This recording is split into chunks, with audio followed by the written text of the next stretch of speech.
So this is Michael from Part-Time Permies. We are clearing out our freezer bit by bit. First we got out all the tomatoes, or almost all of them, to make a nice fresh marinara.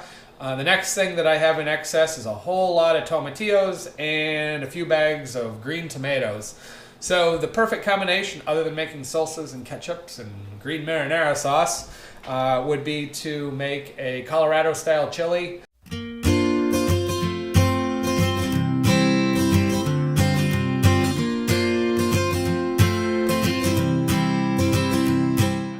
Primary ingredients are going to be actually green items, or green and white items. So we have tomatillos. We have both green and yellow tomatillos that came out of the freezer, so they're half frozen right now. Came out last night. I have a bag of green tomatoes that were picked right before the first frost. Same situation, they're half frozen. Other ingredients we had to pick up from the grocery store or the farm market because we're out of season and we don't have enough. I do have farm market garlic, and then we took a list of mild peppers and slightly hot peppers. We've got some poblanos, some green peppers, got some nice mild yellow pepper, long pepper. Do have some jalapenos, already checked them. Always check your jalapenos, see how hot they are. They can go from almost mild to very spicy. They look to be, just because of the time of the year and not seeing any marks on them, they look to be fairly mild. They are. So those are our peppers for the day. Quite a bit of fresh cilantro, a little bit of fresh thyme, of course garlic, onions. And so that forms the base of the vegetables. We'll make a nice saute of the garlic and onions, a bunch of probably olive oil blend, begin a sofrito, not get too much color on it, just bring out the flavors. Then we'll get in the tomatoes and the tomatillos, cut off some of the stems on them, and that's about it. That all goes in a nice kind of rough hashade dice. Now, Colorado chili is sort of unique. There is a variety of different things that sort of Southwest and hybrid. Typically it has a white bean, cannellini bean, something like that. I am using Shady Side Farm painted lady beans because that's what I had. They're not real dark, so I've just cooked them out I soaked them overnight, cooked them in some water. They're nearly soft, and just a pinch of salt in there, nothing special. So I'll be using, I'll probably strain the liquid out because it's a little darker in color. So I'll be using the beans. The other thing that goes in a white chili is usually chicken or turkey. It's a part of being a white chili. It doesn't use a red meat. This case, I am going to use pork. This is how I've done it previously. I use pork shoulder. I basically salt, pepper, very lightly herb coat it, and then I roast it. Or in this case, I actually smoke roasted it. So it's moderately smoky, and it is also nearly cooked. It is not pullable, but it's just barely sliceable. And so I'll be able to cut big chunks off. I don't want it to fall apart completely. I'll add those in partway through the cooking. So we're going to have a slightly smoky white meat pork base. If you look at Colorado chilies or possibly Denver chilies, there's their own category. It's a specialty item. I ran across a few years ago. And some of them thicken with a roux, so a flour and fat, or flour and butter, which is a little strange for me in chili cooking. It seems like it's a hybrid. So the ways you can work it out is your vegetable base, and cooking that down, or even pureeing some of it. Your beans, and maybe pureeing some of your beans are all common. Obviously using the roux, but I'm gonna do something that's one more step.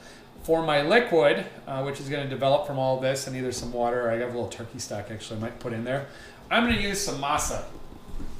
So I got just some, whatever, local masa, not local, but local grocery store masa. So masa harina is basically used for making tamales, which probably many people know. It's a fine milled cornmeal, and what makes it different from your basic cornmeals is it's lye treated. The lye tenderizes and eats the husk off, or the shell off outside the corn, and allows you to get that softer meal to make into tortillas and tamales.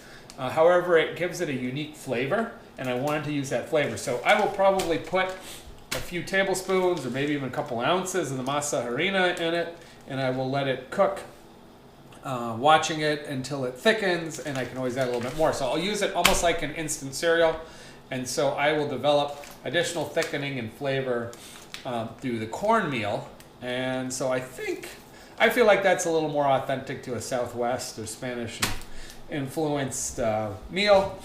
It also keeps it gluten-free, which isn't our biggest concern, but we do like to keep the gluten out when it doesn't need to be in there. It just gives more options whenever I'm cooking in restaurants or otherwise. I'm looking for options for gluten-free, dairy-free, vegan, vegetarian, etc. If I can leave it out and not compromise the recipe, it just opens it up for more people to be able to eat it. So that's going to be the method. I've done previously. I like this pot because it's really, really thick, heavy, and it doesn't burn easily.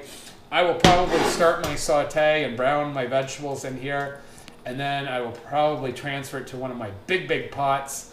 Unfortunately, the big pots are used more for brewing and for soups and stews and things. They burn easily because they're aluminum bottomed. So the good thing is if I get stuff hot in here and then I put it in there, I'm less likely to end up with it burning, and we get a good result out of it. So to that we added the green tomatoes, which I cut up, the one bag of tomatillos. I decided it wasn't enough, pulled out another bag of frozen tomatillos. They're still floating around here a little bit whole, which is kind of nice. It's different. Never done it like that. Put in the beans, which were previously cooked, just drained off the liquid. Put the beans in, added in the pork, cut up my roasted, smoke roasted pork, shoulder into big chunks. It's kind of at a sliceable stage. I want it to slowly start to come apart, but I don't want it to completely fall apart. So we roasted it, say, to about 175 degrees earlier, and it had been chilled. So that all went in there.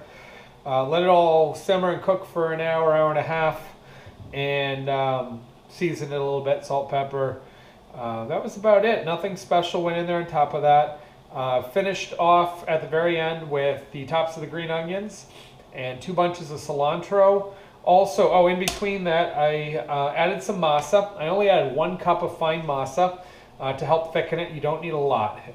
So I sprinkled that in, stirred it in real quick so it wouldn't form clumps and dumplings, and then just let that cook out briefly.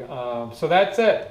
This is our final Colorado white chili variation. Pretty happy with it. We probably got about 4 gallons here. So we'll quart it up and freeze it down and pull them out as we need them.